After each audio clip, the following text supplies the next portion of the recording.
Hello friends, welcome back to my channel. আশা করি সবাই ভালো আছো, আমিও ভালোই আছি।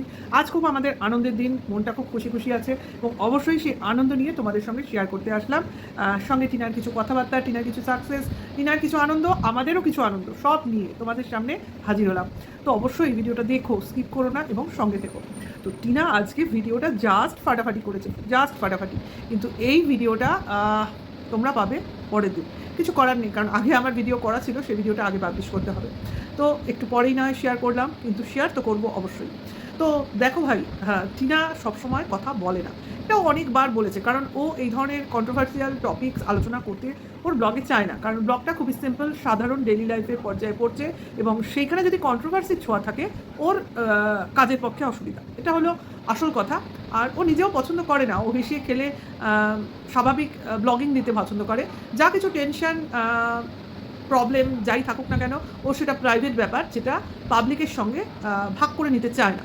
তো তবু কিছু কিছু সময় কিছু কিছু সমস্যা যখন তৈরি হয় তখন বাধ্য হয়ে আসতে হয়। তো সেই বাধ্যতার কারণেই আজকে কিছু কথা ওকে ওর ভিউয়ার্সদের উদ্দেশ্যে অবশ্যই বলতে হলো বা জানাতে হলো। প্রথম থেকেই শুরু করি। প্রথমে দেখালো যে সকালবেলা ও ওর দাদার সঙ্গে বেরিয়েছে কোথায় না, তোমার আধার কার্ডে ফোন নাম্বার চেঞ্জ করতে। আচ্ছা, এখানে ওর মার ব্লগও দিয়েছে, তা দুটো ব্লগ দেখলে বোঝাই যাচ্ছে একই দিনের ব্লগ। তো সকালবেলা ঘুম থেকে ওঠার পর তারপর বেরিয়েছিল দাদার সঙ্গে, ঠিক আছে। তো তারপরে কাজকর্ম সেরে, যেটা বললো সেটা, প্লাস ব্যাংকের কিছু কাজ ছিল, সমস্ত সেরে ফিরে গরমে স্নান টান করে ফ্রেশ হয়ে দুপুরে খাওয়া দাওয়া করে দেন বিকেলে আবার স্ন্যাক্স খাওয়ার সময় দেখা হলো কি না, ওরা আবার কোথাও বেরোবে, কোনো কিছু কেনাকাটি করবে। তো কী কেনাকাটি করবে, কিছু চুড়িপত্র, কিছু প্রোডাক্ট, মানে মেকআপের জিনিস কিনলো, কিছু প্রমোশনাল ভিডিওর জন্য। ওর প্রয়োজন নিশ্চয়ই, নাহলে তার এমনি কিনবে না। যেখানে নিজে বলছে যে আমার ভালো লাগে না এইসব সাজতে, মানে এই পরিমাণ মেকআপ করতে, সেখানে যখন করতে হচ্ছে মানে প্রয়োজন। তো সমস্ত কেনাকাটি করে যখন বাড়িতে এলো, তো আমাদের জিনিসগুলো তো দেখিয়েছে, যারা দেখার তোমরা দেখে নিও, ওগুলো নিয়ে আর আলোচনা করবো না। তো আলোচনার বিষয়বস্তু হচ্ছে টিনার কথাবার্তা। তা কী বললো, হ্যাঁ, আমাদের বললো, ভেকুকে বললো এবং ওর ভিউয়ার্সদের উদ্দেশ্যেও কিছু বললো। ওর প্রথম যে কথাটা সেটা সবাই শুনে নাও ভালো করে। ও কিন্তু কোনো কন্ট্রোভার্সিয়াল ভিডিও দেখে না, কারণ যে জিনিসটা দেখলে ওর মেন্টালিটিতে চাপ পড়ে, মানসিক অশান্তি হয়, সেই জিনিসটাও এড়িয়ে যায়। আগে দেখতো, ইদানিংকাল আর দেখে না, কারণ দরকার নেই, প্রয়োজন নেই, তো দেখবে কেন ফালতু জিনিস, তো সেই জন্য দেখে না। তো আমিও জানো তো, বিশ্বাস করো, আমি তো কন্ট্রোভার্সি করি, তো করি মানে আমার এটা বলতে পারো করতে ভালো লাগে, তাই করি। কিন্তু আমার বাড়িতে যে লোকজন আছে, আমি তাদের সবসময় বলি, ভাই তোমরা দেখো না, তোমরা কন্ট্রোভার্সি ভিডিও দেখো না, কারণ আমাকে অনেকে, বাড়িতে তো বাচ্চা কাচ্চাও আছে, তো ওরা যদি বলে যে সোনামা, আমাকে সোনামা বলে ডাকে, সোনামা তোমার ভিডিও দেখলাম, কেন দেখলি, কিসের জন্য দেখলি, তোদের কি এগুলো দেখে কিছু কাজ আছে? তোদের কিছু কাজ নেই, তোরা আমার কথা শুনতে চাইলে আমার সামনে আয়, আমি কথা বলে দিচ্ছি।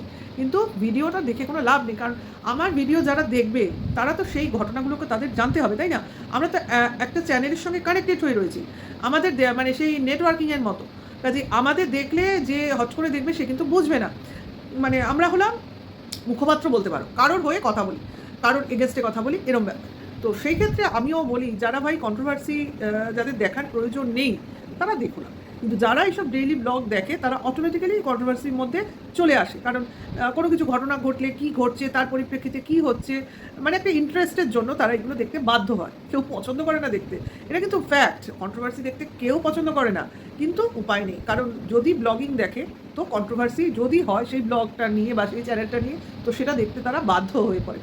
তো এটাই হলো ব্যাপার। হ্যাঁ, টিনার ব্লগ টিনা করে প্রবলেমের মধ্যে আছে, তার জন্য ওকে নিয়ে কন্ট্রোভার্সি হচ্ছে, কিন্তু ও কন্ট্রোভার্সি কেন দেখে না, কারণ যেটা দেখলে ওর সমস্যা হয় সেটাও দেখবে না, ঠিক আছে? তো আমি বলবো এটাই বেটার। কোনো সমস্যা এড়াতে গেলে তোমাকে সেই সমস্যা যেটা থেকে আসছে সেটাকে বাদ দিতে হবে, সেটাই করেছে। কিন্তু তবু সমস্যা চলে আসে সূত্র ধরে, কীভাবে? কমেন্টসের মাধ্যমে। এই যে 20 লাখ টাকার গল্প আমরা শুনলাম, দুদিন ধরে শুনলাম, 20 লাখ টাকা ডিমান্ড করা হয়েছে ডিভোর্সের এগেনস্টে। ভাই ডিভোর্স কে চেয়েছে? সেই স্বীকার করেনি ডিভোর্স কেউ চেয়েছে, আর যে টাকা চাইবে সেও স্বীকার করেনি। তাহলে এরা কারা? আল বাল ছাল ছাড়া তো আর কেউ নয় যারা কিনা এই 20 লাখ টাকার গল্প আনছে, সোজা কথা। যে সেই জন্যই টিনা বলে দিল যে ভাই আমি নিজে জানি না, আমি কমেন্টসের মাধ্যমে দেখছি 20 লাখের গল্প, তখন বাধ্য হচ্ছে গিয়ে দেখতে কোথা থেকে এই 20 লাখ টাকার উদ্ভব হলো, কোথা থেকে এলো, এর সূত্রটা কী, মানে গল্পের গরুটা কে গাছে তুললো, তাই না? একটা চার পেয়ে গরুকে গাছে তুলে দেওয়া তো অত ইজি নয়। তাহলে কোন পাওয়ার বলে, মানে কোন বাহু বলে উনি ওই চার পেয়ে গরুটাকে গাছে তুললেন, সেটা তো ওনার মানে ওনার মুখ দিয়ে শোনার জন্য আমরা অধীর আগ্রহে ওয়েট করবো। কারণ উনি যখন গল্পের গরুটাকে গাছে তুলেই দিলেন, ঠিক আছে, নামানোর দায়িত্বও কিন্তু ওনার, কারণ গরু গাছে উঠতে পারে, নামতে পারবে না, পড়লে তার পা ভাঙবে, কাজেই তাকে নামাতে ওনাকেই হবে, অর্থাৎ প্রুফ ওনাকেই দিতে হবে। এটাই টিনার বক্তব্য। যদি এর সত্যতা লোকের মনে খুঁটি গেড়ে দিতে হয় এর সত্যতা সম্বন্ধে, তো ওই ডিভোর্স নোটিশ উইথ টিনার সাইন সমেত দেখাতে হবে, তবে প্রুফ হিসেবে টিনাও মানবে, আমরাও মানবো, এবং অল ভিউয়ার্স মানবে। এটা খুব সুন্দর বলেছে এবং জাস্টিফাইড কথা বলেছে, ঠিক আছে। তো এটা ওর প্রথম বক্তব্য ছিল।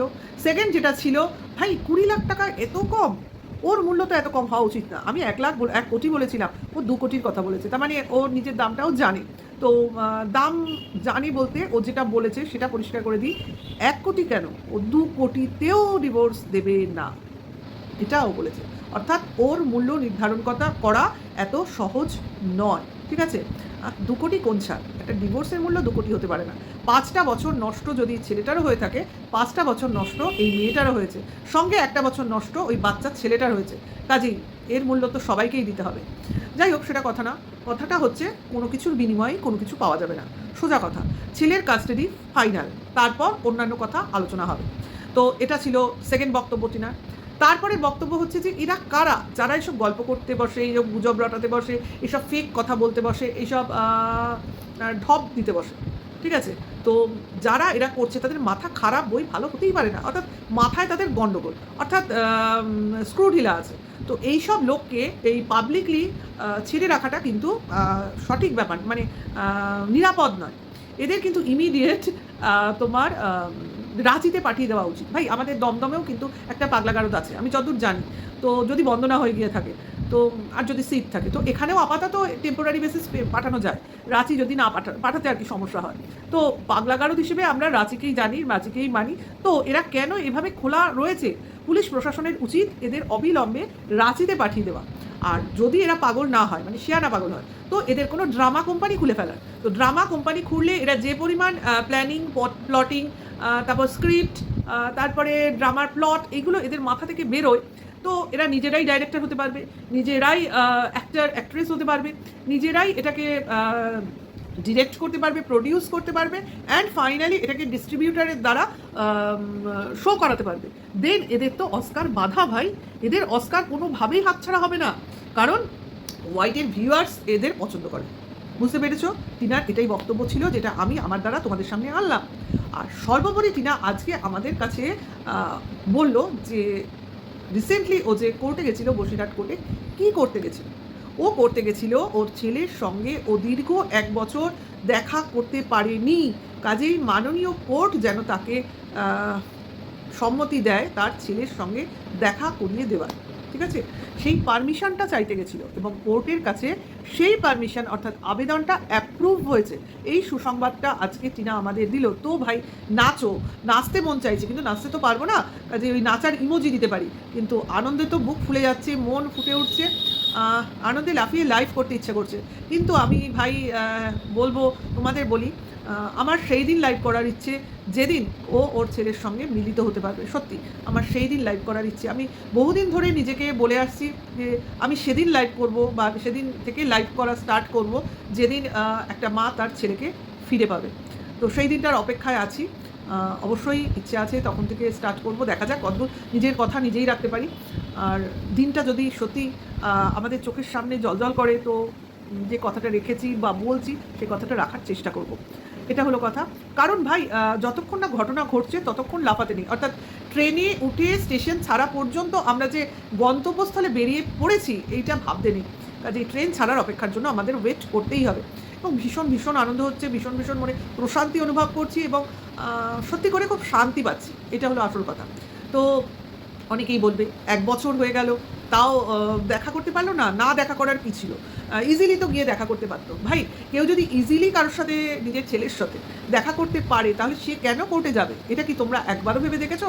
তোমাদের কিন্তু ভাবার সময় এসে গেছে, কারণ যে কেউ তোমাদের আল ফাল বোঝাতেই পারে যে ও পারতো, এটা করেনি, ওটা করার প্রয়োজন মনে করেনি, আজকে ওর মনে হচ্ছে, আজকে ও টাইট দিতে চাইছে। ভাই, কোনোটাই নয়। নিজের ছেলেকে দেখবে, তার জন্য কাকে কি টাইট দেবে? ও তো নিজের ছেলেকে নিজের কাছে নিয়ে আসছে না, আনবে ভবিষ্যতে, সেটাও বলেছে। কিন্তু আপাতত ছেলের সঙ্গে কন্ট্যাক্টটা তো হোক, ছেলেও কি চাইছে সেটাও তো দেখতে হবে। মানে ছেলে অনেকদিন পর তার মৃত মাকে দেখে কি করে, কারণ বাড়ির লোক তো শিখিয়ে রেখেছে না মা মারা গেছে, সেটাও তো আমাদের দেখতে হবে। সেটার মানে ছেলেটার প্রতিক্রিয়াটাও আমাদের জানতে হবে। এবং কোর্টের আবেদন যখন অ্যাপ্রুভ হয়ে গেছে তখন দেখতে হবে সর্বোপরি বেচু কি করে। হ্যাঁ, এইবার কিন্তু ভিউয়ার্সদের সজাগ হয়ে দেখতে, শুনতে এবং ভাবতে হবে যে বেচু ছেলেকে যদি ইজিলি তার মার সামনে নিয়ে আসে তো ওকে, আর যদি এর পেছনে কোনো কলকাঠি নেড়েছে তো জেনে রেখো বেচুর পেছনে যেভাবে আমরা পড়বো সেটা বেচু কল্পনাও করতে পারছে না। এবং অনেকের কাছে আরও অনেক কিছু পরিষ্কার হয়ে যাবে, তাই না? হ্যাঁ, কারণ মা ছেলেকে দেখতে চাইছে, কোর্টের কাছে আবেদন করেছে, মহামান্য কোর্ট তাতে সম্মতি জানিয়েছে, সেখানে বাবা কনসা বাধা মানে তৈরি করতে পারে, তাই না? সেটা অবশ্যই দেখার। এবং কি হতে চলেছে, কি হবে ভবিষ্যতের জন্য খুব মানে কি বলবো, উত্তেজনার সঙ্গে ওয়েট করে আছি। এবং টিনা আজকে যে ও ভিডিওর মাধ্যমে এতগুলো কথা শেয়ার করলো, সবার সামনে আনলো, তার জন্য ওকে অনেক বড় ধন্যবাদ। কারণ কিছু কথা না মানুষের জীবনে তোমার প্রাণ সঞ্চার করে, কিছু কথা মানুষকে উদ্দীপিত করে, আমাদের চার্জ করে বলতে পারো। তো আমরা চার্জড হয়েছি, আমরা রিল্যাক্সড বোধ করছি। এবং কারণ টিনা তো আমাদের কন্টেন্ট তো অবশ্যই কন্টেন্ট, এবং একটা মা হিসেবে ওকে আমরা সাপোর্ট করছি, ওর পাশে রয়েছি এবং চাইছি ও একটা ভালো ভবিষ্যৎ পাক, ওর ছেলের সঙ্গে ও ভালো লাইফ লিড করুক, এটাই আমাদের চাওয়া, এর বেশি কিছু না। হ্যাঁ, এই যে বলছে না সবাই সবার কন্টেন্ট, সবাই সবার চ্যানেল গ্রো করে, সবাই সবাইকে কন্টেন্ট করি আমরা, এটা তো কিছুর জন্য সত্যি করে একটা লাভ, একটা রেভিনিউ, একটা ইনকাম, এসবই তো আমরা করতে এসেছি। কিন্তু মোর অর লেস এতে একটু স্বার্থ কম বেশি থাকা উচিত, এতটাও স্বার্থবাজ হওয়া উচিত না যেখানে মানুষকে ডিমিন করা হয়, ঠিক আছে? কারণ চিনা তো বললো যে ভাই আমাকে তোমরা বেচতে বেচতে এমন কোন পর্যায়ে নিয়ে গেছো যেখানে মেয়েটার আর মানে কি বলবো, তার অস্তিত্ব বিপন্নে পড়ে যাচ্ছে, মেয়েটার সঙ্গে সঙ্গে মেয়েটার বাপের বাড়ির ফ্যামিলিকেও তোমরা বিপদে ফেলে দিচ্ছ। তাহলে এটা কি কোনো সমাজ সেবামূলক কাজ? না, সমাজ সেবী হিসেবে তাদের এই ধরনের কথা, এই ধরনের বক্তব্য, এই ধরনের কাজ তাদের মানায়। আশা করি বোঝাতে পারছি আমি কি বলছি। যেটা বললো টিনা খুব পরিষ্কার করে বললো যে কারা এরা, এদের কারা এদের সমাজসেবী বানায়, যারা কিনা সমাজের মানে হিতে যেসব কাজ করার কথা বলে ভাবছে সেটা সমাজের হিত হচ্ছে কিনা সেটা দেখছে না, নিজেদের স্বার্থেই সমস্ত কাজটাকে ইউজ করছে। সেটা তো আজকে সেই সুখেন ভাইয়ের ভিডিও থেকে আমাদের কাছে পুরোটাই পরিষ্কার হয়ে যাচ্ছে। এবং ভাই সুখেন ভাই বলেছে ক্রমশ আরও অনেক ভিডিও, আরও অনেক তথ্য আমাদের সামনে চলে আসবে, তুলে ধরবে। তো আমরা সব ভিডিওগুলো দেখার জন্য ওয়েট করব। অলরেডি সুজাতাদি তার মতো করে সমস্ত জিনিসটা তুলে এনেছে, এরপরে আস্তে আস্তে অনেকেই তুলে আনবে বলে আমার ধারণা। এবং সেই সত্য খুব তাড়াতাড়ি আরও সুন্দরভাবে খুলে যাবে, উন্মোচিত হবে, ভেকুর মুখোশ খুলে যাবে, ভেকুর পর্দাফাশ হবে, এটাই বলার। তো টিনাকে হ্যাটস অফ লড়াইটা চালিয়ে যাওয়ার জন্য, আর আমাদের সাথ দেওয়ার জন্য, আমাদের সাথে নিয়ে চলার জন্য। আমরা সাথে থাকতে চাই, লড়তে চাই এবং বাচ্চাকে সাথে দেখতে চাই। ভিডিওটা এখানেই শেষ করি। সবাই ভালো থেকো, সুস্থ থেকো, নেক্সট ভিডিও ওয়েট করো। ভালো লাগলে লাইক কমেন্টস করো।